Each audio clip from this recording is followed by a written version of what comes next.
പ്രതിപക്ഷ നേതാവ് അവിടെ സന്ദർശിച്ചപ്പോൾ അത് മോശമായിപ്പോയി. മാധ്യമപ്രവർത്തകർ ഇങ്ങനെയാണ് ചെയ്യുക? പ്രതിപക്ഷ നേതാവ് അവിടെ സന്ദർശിച്ചപ്പോൾ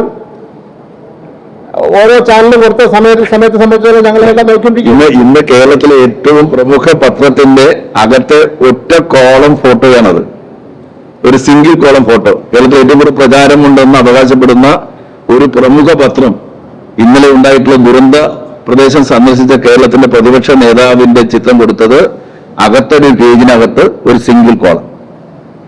എത്ര പക്ഷപാതിത്വമാണ് ആ കാര്യങ്ങൾ നോക്കും. ഞങ്ങൾ അതെല്ലാം നോക്കിക്കൊണ്ടിരിക്കുകയല്ലേ. ഞങ്ങൾ നേരെ നിങ്ങളോട് ആൾക്കൂടാണെന്ന് പറഞ്ഞില്ല. 10 വർഷം നിങ്ങളുടെ മുഖ്യമന്ത്രി ആയിരുന്നില്ലേ?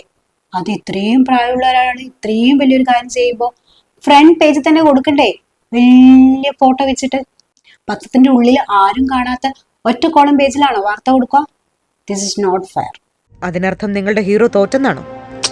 തോറ്റുപോയി.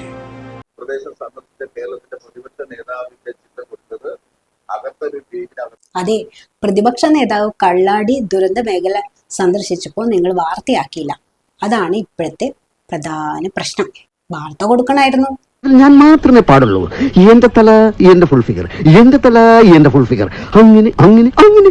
ഫ്രണ്ട് പേജില് വലിയ ഫോട്ടോ ആയിട്ട് എന്റെ തല എന്റെ ഫുൾ ഫിഗർ ആ രീതിയിൽ കൊടുത്താലോ? ഫ്രണ്ടിൽ മാത്രാക്കണ്ട, ബാക്കിലും കൊടുക്കാം, മുന്നിലും പുറത്തും, അങ്ങനെ. അതില്ലേ ഒരു ഇത്. എന്നാലും ഞങ്ങളൊന്നും നിങ്ങളോട് ഉണ്ടാവും, കാര്യത്തിൽ ഒരു സംശയമില്ല. ആ പറഞ്ഞത് ശരിയാ. മാധ്യമപ്രവർത്തകർക്കൊപ്പം ഞങ്ങളുണ്ട്.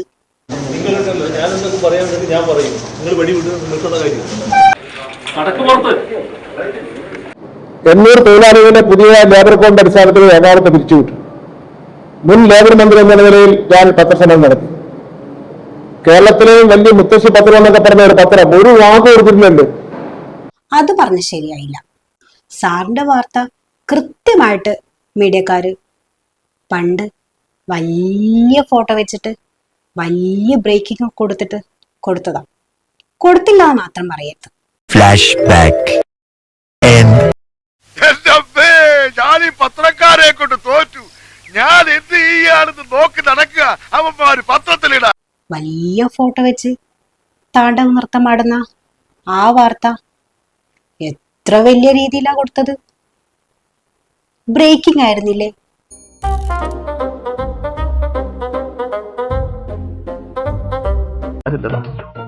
നീ എവിടെ പരിപാടി അവതരിപ്പിച്ചാലും ഇത് തന്നെയാണ് അതിന്റെ വിധി.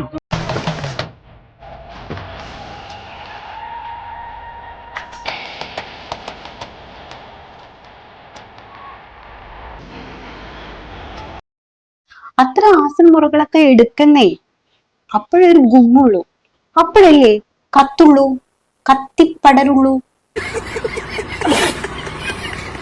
അതേ, പുതിയ പുതിയ വീഡിയോകൾ കാണണമെങ്കിൽ എൻ്റെ ചാനൽ സബ്സ്ക്രൈബ് ചെയ്യാൻ മറക്കരുതേ. ഒന്ന് സബ്സ്ക്രൈബ് ചെയ്തേക്ക്.